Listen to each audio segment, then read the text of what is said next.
Okey semua, hari ni saya berada di kawasan Belau, Pulau Pinang. So ada satu apartment nak jual, bawah 300,000, 3 bilik, 2 bilik ayak, 1 parking, freehold, 1 title.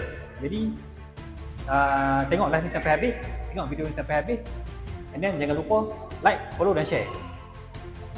Hai, Assalamualaikum, selamat petang semua. Okey, jadi hari ni saya berada di kawasan Taman Desa Belau 2, satu apartment ada apartment nak dijual. Jadi jom kita tengok. Okey, mari ikut saya.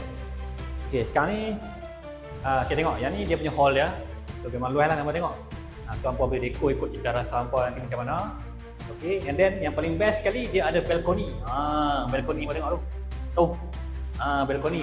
Ketat sikit lah 12 piece. Okey, so dia ada ruang kat sini kau tengok. So ada ruang balcony kat sini hampa boleh ambil view time malam-malam semua kat sini. Dengan best jugalah. Ada view. Okay, so tengok view dia kat sini ada view hijau-hijau, tengok kat sana kan, nampak ada hijau-hijau, nampak bangunan sikit, nampak hijau-hijau dan juga boleh nampak parking kereta hampa lah kat bawah ni. Kalau kata hampa ada parking kereta kat sini, hampa boleh nampak kereta hampa lah. Okay, and then mari kita tengok pula ke bilik yang pertama. Okay, ni bilik yang pertama. Bilik yang pertama, okay, yang ni dia punya bilik master lah, orang tu bilik pertama. Okay, bilik master dia kat sini. So bilik master macam biasa lah, mesti ada bilik ayak. So baru dah nama master bedroom. So ada satu bilik ayak. Okay, bilik ayak pun luas. Tengok, ada satu bilik ayak kat sini. Okay, and then yang paling best lagi yang pernah tahu rumah ni, bilik ni dia ada satu lagi balcony. Tu mana tengok tu, balcony. Nampak tak? So ada balcony lagi sikit kat sini. So kalau hampa daripada dalam bilik pun hampa boleh access ke balcony. Okay, jom kita tengok bilik yang kedua pula. Okay, ini bilik yang kedua. So bilik yang kedua pun okay, besar juga, boleh masuk katil queen. Okay, so ni dia punya condition. And then yang terakhir adalah bilik yang ketiga. Dia sebelah ni.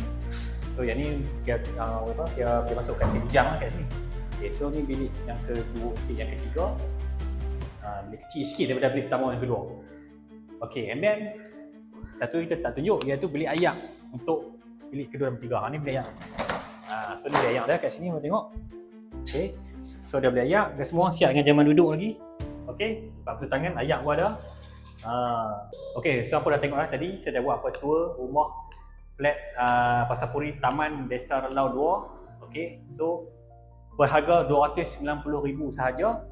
3 bilik, 2 bilik ayak, 753 kaki persegi, 1 title, freehold, 1 parking, first come first serve.